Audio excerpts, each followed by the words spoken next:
En el programa de hoy, Vaticano expresa su dolor por la muerte de Vincent Lambert. Iglesia Católica es perseguida por el gobierno de Venezuela, denuncia Cardenal. Película Vencedor llega a Latinoamérica y Estados Unidos. Bienvenidos a su programa de noticias con EWTN. Soy Eddie Rodríguez Moreno. Yo soy Isabel Díaz Monsalve, contenta de estar nuevamente con ustedes. Iniciamos el programa con una lamentable noticia y es que hoy falleció Vincent Lambert, el francés tetrapléjico de 43 años, cuyo soporte vital fue desconectado por los médicos el 2 de julio para dejarlo morir, luego de que así lo determinara la Corte de Casación de Francia, la más alta autoridad judicial del país. Ante esto, el Vaticano manifestó su tristeza por la noticia de la muerte de Vincent Lambert y recordó que el Papa Francisco exhorta a defender la vida desde el inicio hasta su fin natural. En ese sentido, el director interino de la Oficina de Prensa de la Santa Sede, Alessandro Gisotti, declaró que han recibido con dolor la noticia de la muerte de Vincent Lambert y que rezan para que el Señor lo reciba en su casa. Asimismo, el portavoz señaló que en el Vaticano expresan su cercanía a sus seres queridos y a quienes hasta el último momento se comprometieron a asistirlo con amor y dedicación.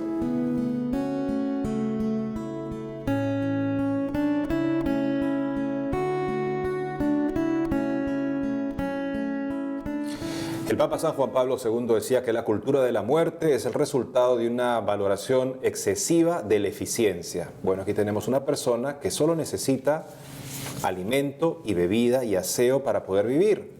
Según médicos que lo justamente vieron su expediente, no era una persona que estuviera sufriendo un tratamiento, estuviera en un tratamiento médico propiamente. No podía alimentarse, no podía beber, no podía asearse. Y Francia ha dicho, la Corte Suprema de Francia ha dicho que es suficiente razón para matarlo de hambre y de sed. Esa es la cultura del descarte, Eddie, que tanto el Papa Francisco habla. Esa cultura en la que cuando una persona ya no te sirve, ya no es productiva, entonces tienes que desecharla. Efectivamente, eso es lo que ha pasado con Vincent Lambert y ahí está la importancia de que todos podamos defender la vida desde la concepción, pero también hasta la muerte y rezar mucho también. Sé que la enfermedad es dura. Siempre hay que reconocer que es difícil enfrentar una enfermedad y que las personas mismas que están enfermas, para ellos mismos debe ser difícil, pero hay que rezar mucho por estas personas y acompañarlas, porque lo que ha pasado con Vincent Lambert efectivamente ha sido que lo han matado de sed y de hambre. Y el caso, como decían los médicos, él no estaba sufriendo, él no estaba incómodo, él estaba siendo atendido bien y su madre estaba abocada a su cuidado.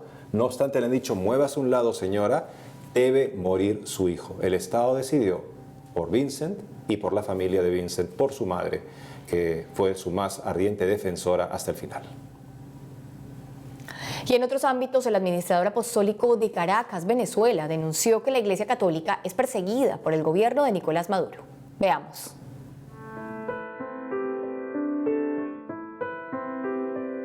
Durante una reciente reunión con representantes de la Fundación Pontificia Ayuda a la Iglesia Necesitada, el administrador apostólico de Caracas y arzobispo de Mérida, Cardenal Baltasar Porras, afirmó que debido a la postura firme de la Iglesia frente a la crisis social, política y económica que se vive en Venezuela, esta no ha dejado de ser perseguida por el régimen.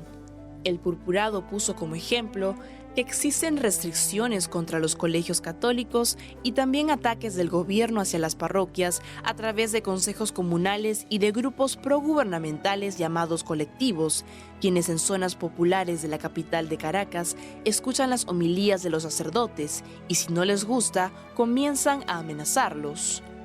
A pesar de estos ataques, el cardenal Porras destacó que la Iglesia es la única institución que permanece íntegra gracias a la cercanía que tiene con la gente y a la valentía de señalar los defectos de este régimen.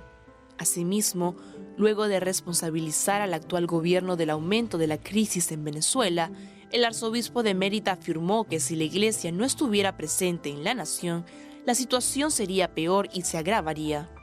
Finalmente, el purpurado lamentó ver cómo el fenómeno de la inmigración ha afectado a la familia y su entorno, y que se manifiesta en aquellas personas que al no salir a otros países sienten la falta de compañía y sufren también por aquellos que han emigrado y no la están pasando bien.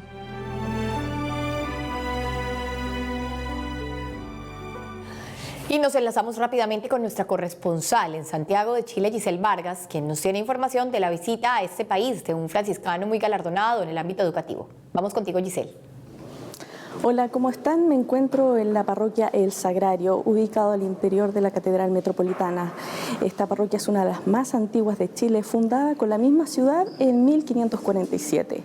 Y desde aquí quiero contarles que dos santuarios, los más grandes de nuestro país, ya se encuentran preparando las actividades para celebrar a quien es la reina y patrona de nuestro país, la Virgen del Carmen.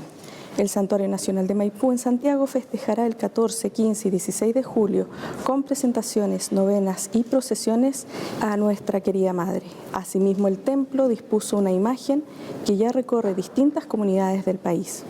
En tanto, el Santuario Nuestra Señora del Carmen de la Tirana en Iquique realiza su tradicional homenaje a la Virgen del Carmen con la presentación continua de unos 200 bailes religiosos provenientes del norte y centro del país.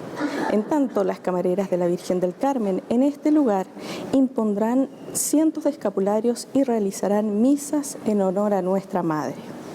Y en otras noticias, les cuento que por estos días estuvo Peter Tabichi, el religioso franciscano galardonado con el Nobel de Educación Teacher Prize 2019. El religioso profesor de ciencias se encuentra en gira por América Latina para dar a conocer su significativa labor educativa en las zonas de extrema pobreza en Kenia y alentar a otros maestros a postular al premio. Invitado por la Vicaría de la Educación del Arzobispado de Santiago y la Fundación Elige Educar, el hermano Tabichi visitó el Liceo San Francisco de la Comuna de La Granja de la Sociedad Educativa Santo Tomás de Aquino. Allí recorrió una feria pedagógica, jugó fútbol y contó cómo es su labor en Kenia. Además, expresó que la educación tiene problemas y desafíos globalmente, pero que a pesar de ello, él cree en el poder de juntarse y buscar soluciones. Cuando hay desafíos, hay que mirarse y reconocer a cada uno, y de esta manera tendremos los medios para enfrentar los problemas. Luego de su breve paso por Chile, el hermano Peter Tabichi cruzó la cordillera de los Andes para entregar su testimonio en Argentina. Bueno, y desde la parroquia El Sagrario, santuario mariano para cientos de fieles en Chile, me despido hasta un nuevo encuentro. Informo para ustedes Giselle Vargas Noguera. Muchas gracias, Giselle, por la información. Por otro lado, el obispo en Costa Rica animó a miles de jóvenes a proclamar el Evangelio. Veamos lo que se vivió en este multitudinario encuentro. El obispo de Ciudad Quesada, en Costa Rica, Monseñor José Manuel Garita, alentó a los jóvenes a proclamar las palabras de Dios, no las del mundo, y agregó que deben ir a los lugares donde el Señor los mande para dar testimonio de su fe. El prelado expresó esto luego de participar en el Día Nacional de la Juventud, celebrado el pasado 6 de julio. Monseñor Garita, que acogió en su diócesis a los 10.000 participantes del encuentro, dijo que así como en el pasado, la Iglesia le sigue confiando a los jóvenes la misión de anunciar a Cristo y lanzar la buena noticia en medio del mundo. En ese sentido, señaló que eventos como el Día Nacional de la Juventud representan vitalidad para la Iglesia y recordó la homilía que pronunció en dicho encuentro juvenil, en la cual manifestó que Jesús nunca nos llevará al precipicio o la perdición, sino que es nuestra verdad entre tanta mentira, falsedad y engaño que existe en el mundo. Asimismo, el obispo de Ciudad Quesada le recordó a los jóvenes que Cristo es la vida y no quiere que desfallezcan y se pierdan, sino que tengan vida en abundancia. Por ello, afirmó que es necesario jugarse la vida por Él y por la Iglesia.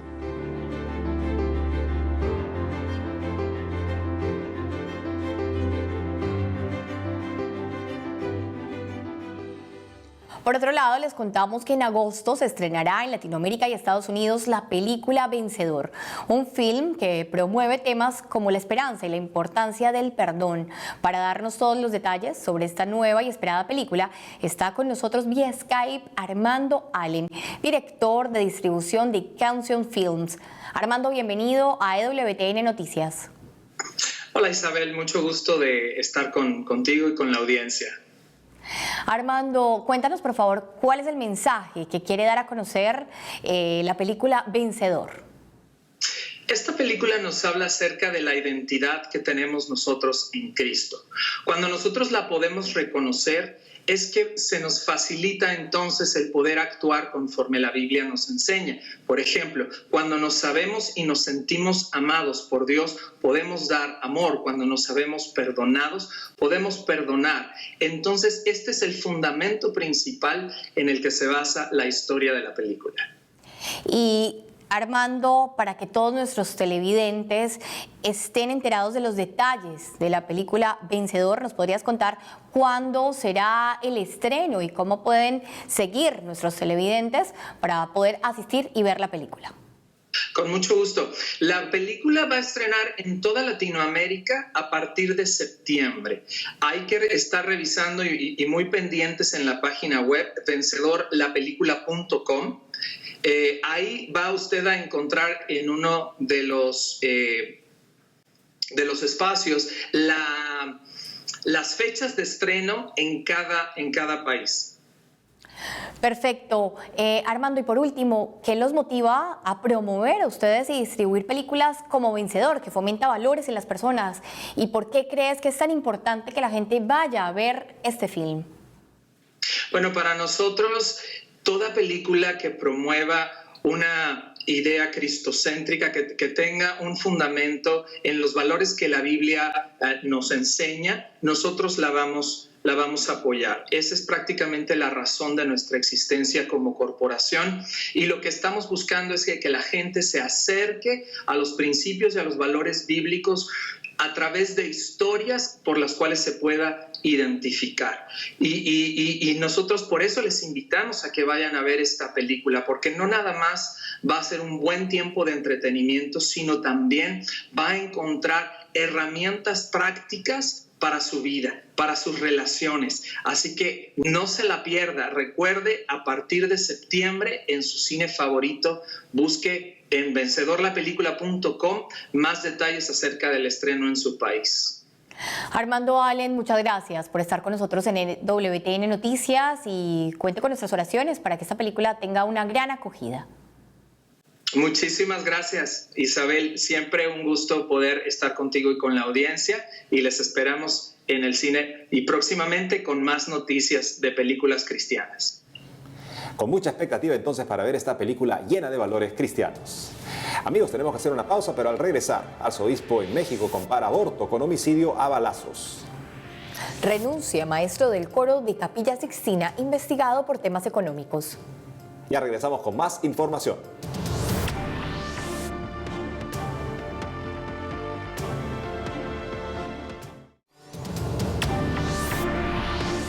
Ahora vamos a enlazarnos con Miguel Bizarra, quien se encuentra en nuestras oficinas de Lima, Perú, con una persona muy especial que ha llegado desde Argentina. Adelante, Miguel. Me encuentro en este momento con Sara Crito Show, quien es nieta del empresario católico y siervo de Dios, Enrique Show. Sara, bienvenida a WTN Noticias. Muchas gracias por esta invitación. No se hereda la santidad, es responsabilidad de cada uno. Así que... Sara, cuéntanos un poco cómo va el proceso de beatificación de tu abuelo, Enrique Show. En este momento la causa está en Roma, está siendo analizada la positio o biografía documentada de Enrique Show por parte de los teólogos y los cardenales. En caso de que todos ellos aprueben esta biografía, pasaría a ser venerable el siervo de Dios Enrique Show. Digamos que se decretaría que vivió todas las virtudes en grado heroico. Y para ser declarado beato necesita la aprobación de un presunto milagro, que en este momento la causa también está en Roma, que en caso de dar un parecer positivo, los médicos y luego los teólogos y cardenales, podría aprobarse este presunto milagro y ser declarado beato. Sobre eso quiero preguntarte cómo nace este deseo de Enrique por evangelizar en el ámbito empresarial. Enrique en su juventud leyó un manual de doctrina social de la Iglesia y allí decidió ir con todas sus fuerzas hacia Dios, promoviendo el amor al prójimo. Él veía esta enseñanza de la doctrina social de la Iglesia que favorece la promoción humana para que todos alcancemos dignamente la salvación en los quehaceres económicos y sociales. Él la veía como una promoción del amor al prójimo y él quería mejorar las condiciones de los trabajadores. Y desde joven, digamos, como que fue su vocación. Él estaba en ese momento en la Marina de Guerra y terminada la Segunda Guerra Mundial, decidió renunciar y luego de pensarlo y hacerse aconsejar, en lugar de este deseo que él tenía de trabajar como obrero, aceptó esta posibilidad de hacer apostolado desde la empresa, digamos. Muy interesante porque no es común que un empresario o bueno, alguien que tiene todo para ser empresario opte por evangelizar y hacer apostolado en este ámbito, ¿no? Isabel, Eddie, no sé si tengan alguna consulta en el estudio para hacerle a Sara en este momento. Sí, Miguel, por favor, ¿puedes preguntarle qué tipo de charlas son las que ha estado brindando en el Perú? Sí, Sara. En el estudio me preguntan cuáles son las charlas que has brindado acá en el Perú. Bueno, este evento de la vocación del líder empresario que transforma, hablé sobre el camino de la santidad del empresario. ¿Qué diferencia tiene un empresario que no es cristiano y uno católico? En definitiva es que busca santificarse a través de la profesión y santificarla. Por eso, bueno, tiene que ver a los colaboradores humanos como un posible a quien hay que facilitar la realización y crea un buen clima de trabajo. Enrique se preguntaba si hemos sido más simpáticos con los empleados y se proponía ser como los demás que necesitan que seamos. Él tenía como su socia consultora a la Virgen María y procuraba ver con ella qué le causaba placer a Jesús. Muchas gracias, Sara, por habernos acompañado en este enlace y gracias por visitar el Perú y gracias por este congreso en el que has participado también, que sigue el camino de Enrique Shaw. Feliz acá en Perú porque él estuvo aquí varias veces, quiso que se funde esta asociación de empresarios que ahora se está relanzando, la UNDEC, y era muy devoto a Santa Rosa de Lima, estuvo en la casa de Santa Rosa, así increíble. Que sí, muy agradecida. Bueno, regresamos a estudios. Eddie, Isabel, con ustedes. Muchas gracias, Miguel, por la información, y realmente el testimonio de Enrique Shaw siempre nos toca muchísimo, y sobre todo a las personas que estamos en el ámbito laboral. Él siempre hablando de la importancia de el evangelizar desde tu profesión y la santidad en eso, la importancia también de valorar a tus trabajadores o a las personas que te acompañan y crear un buen ambiente laboral para así santificar el trabajo y santificar la profesión. Y en México, el arzobispo de Puebla, Monseñor Víctor Sánchez Espinosa, aseguró que el aborto es un crimen y lo comparó con un homicidio a balazos. Hace unos días, el arzobispo de Puebla, en México, Monseñor Víctor Sánchez Espinosa, aseguró que el aborto es un crimen y lo comparó como si fuera un homicidio a balazos. Y es que el Congreso del Estado de Puebla debate en estos días una ley de despenalización del aborto impulsada por el partido del presidente López Obrador.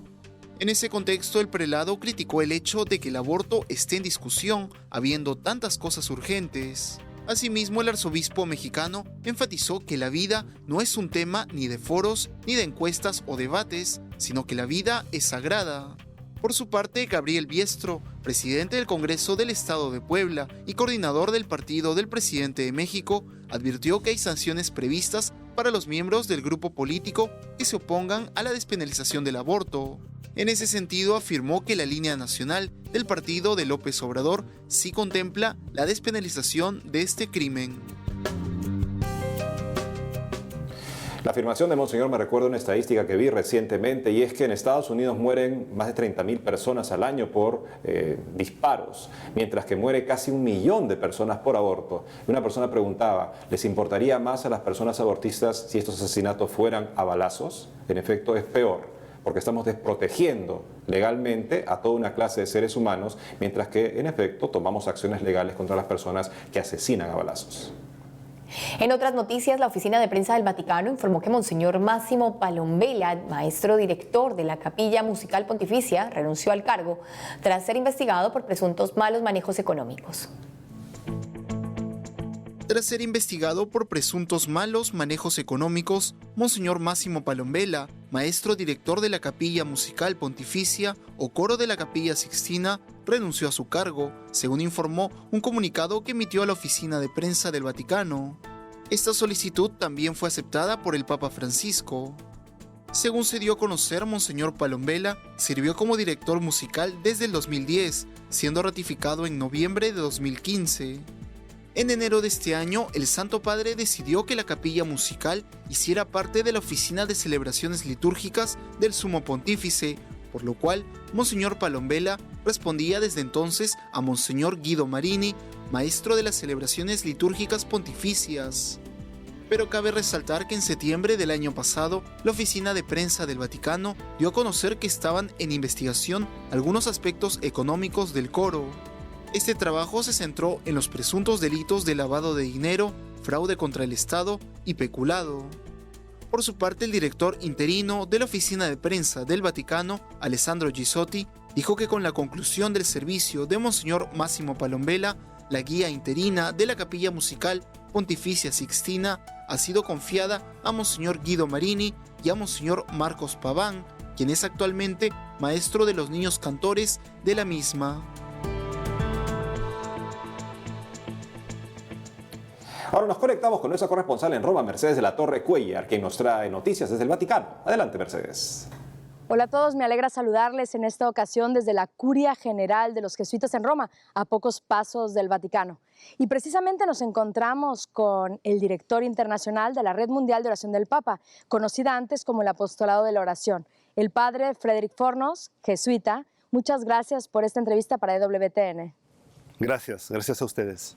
Y padre Frederick, nos gustaría saber, hace poco, recientemente, tuvieron un encuentro con el Papa Francisco en el Aula Pablo VI. No es el primero, pero porque hace unos años se encontraron ya con la rama juvenil de la Red Mundial de Oración del Papa. En esta ocasión nos decía que han sido más de 5.000 personas, delegados de todo el mundo de la Red Mundial de Oración del Papa, y sobre todo han sido representantes de más de 50 países.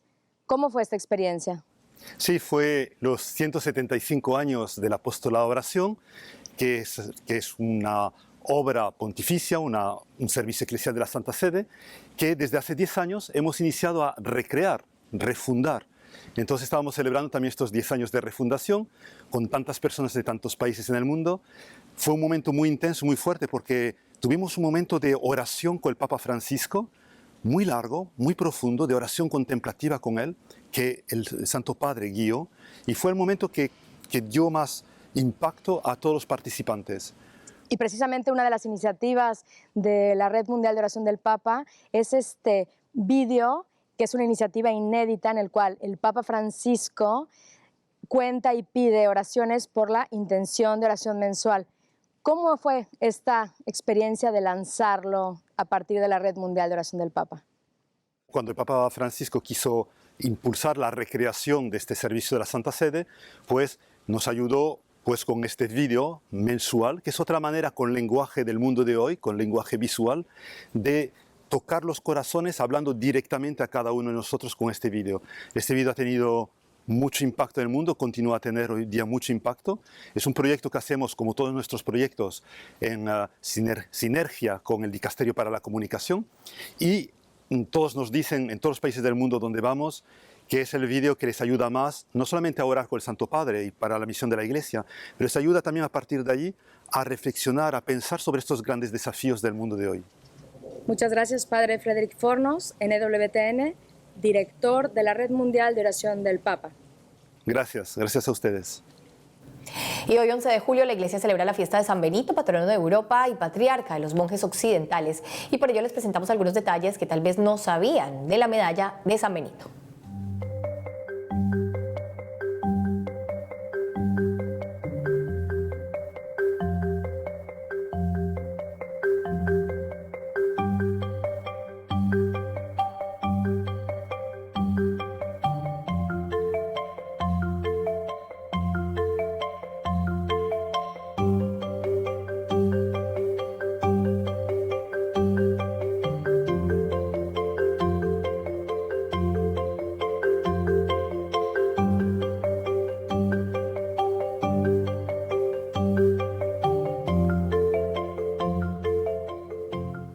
Hoy nos encomendamos a San Benito, este gran santo del siglo V, quien luchó incansablemente por derrotar al maligno, por derrotar al mal en su vida y por conseguir esa paz interior que tanto anhelaba. Una paz que también se puede ver cuando uno visita algún monasterio benedictino, ¿no? El poder tener la gracia de sentir esa presencia y esa oración, esa presencia del Señor dentro de estos monasterios.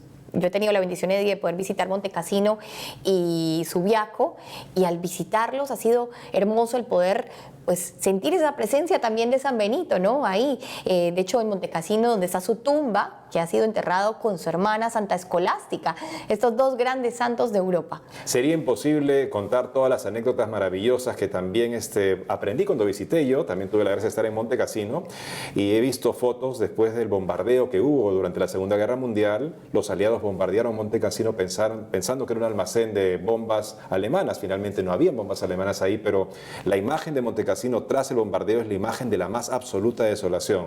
No obstante, quedó en pie la imagen de San Benito en el atrio principal, chamusqueada, y está hasta la actualidad hoy chamusqueada, pero de pie como quedó después del bombardeo. Y otra cosa que nos explicaron que también nos impresionó tremendamente es que cayó una bomba a 2 o 3 metros de la tumba de San Benito y no explotó, de modo que se mantuvo intacta la tumba y los restos de este santo, que sigue hablando a través de los siglos a todos los que debemos enfrentarnos contra el mal, y en ese enfrentamiento contra el mal reconocer que en el poder de Dios somos capaces de vencer, y en esa entrega encontrar la paz que encontró San Benito, con la que vencemos todos los artificios del maligno.